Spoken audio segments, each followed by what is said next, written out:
À l'échelle mondiale, le tourisme représenterait 5% des émissions de CO2. Cela peut paraître assez faible, sauf que le tourisme est en plein boom et devrait atteindre près de 2 milliards de touristes internationaux d'ici 2020. Mais alors, qu'est-ce qu'on peut faire ? Quels sont les gestes simples pour continuer à voyager et découvrir tout en réduisant notre impact sur l'environnement ? La première chose à faire, c'est de réduire sa consommation de viande, même en voyage. Contrairement à beaucoup d'idées reçues, l'élevage émet plus de gaz à effet de serre que le transport.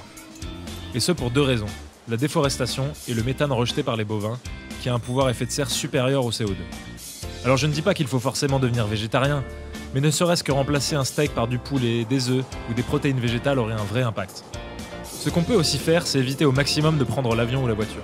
Cela tombe sous le sens et je sais que c'est compliqué de faire un Paris-New York à la nage, surtout quand on n'a que 2 semaines de vacances.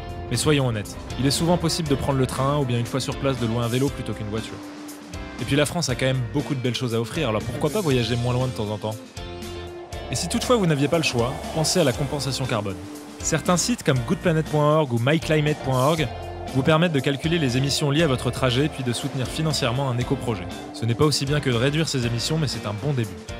Choisir des logements éco-responsables peut également avoir un vrai effet positif. Pourquoi pas loger chez l'habitant ou faire du couchsurfing ? Cela réduira non seulement votre impact, mais vous permettra aussi une expérience bien plus riche. Et si vraiment vous voulez être tranquille dans un hôtel, veillez à bien choisir des établissements labellisés. Consommer localement, c'est d'abord une meilleure immersion culturelle, mais aussi un bon moyen de réduire votre impact environnemental. Plutôt qu'un Coca ou un McDo, pourquoi pas faire un tour au marché ou s'asseoir dans un petit restaurant typique ? Évitez les activités polluantes. Je ne vais pas vous mentir, j'ai déjà fait du jet ski ou de la motoneige, mais honnêtement, je n'en referai plus.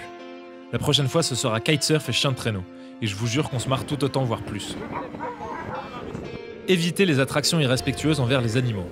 Se promener à dos d'éléphant ou nager avec des dauphins, sur le papier, c'est vraiment tentant. Mais cela cache souvent des conditions désastreuses de captivité et maltraitance. Alors pourquoi pas plutôt observer les animaux dans leur habitat naturel ? C'est tout bête, mais investir dans une gourde par exemple, c'est se passer de dizaines voire de centaines de bouteilles d'eau en plastique. Et ce qui est cool, c'est que ça se décline pour plein de choses, les couverts, les sacs, les vêtements. Vous ne le saviez peut-être pas, mais chaque année, entre 4000 et 6000 tonnes de crème solaire sont déversées en mer, portant atteinte aux écosystèmes du fait des nanoparticules nocives qu'elles contiennent. Il est évidemment important de se protéger du soleil, mais éviter de s'exposer lorsque le soleil tape fort, mettre un t-shirt ou encore utiliser des crèmes solaires bio-certifiées sans nano est un très bon début.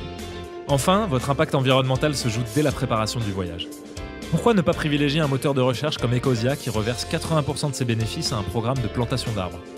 Et s'il vous manque un accessoire, pensez aux sites de location de particulier à particulier comme koala.fr par exemple. Cela permet de moins consommer et de faire des économies. Voilà les quelques idées qui me sont venues. Ce n'est évidemment pas parfait et je ne prétends pas l'être moi-même, mais je suis persuadé que le changement passera par plein de petites actions. D'ailleurs, si vous avez d'autres idées, n'hésitez pas à nous les faire partager en commentaire. Comme le disait le spot TV, il n'y a pas de petits gestes quand on est 60 millions à les faire. En parlant de petits gestes, oublie pas de t'abonner pour plus de vidéos de voyage.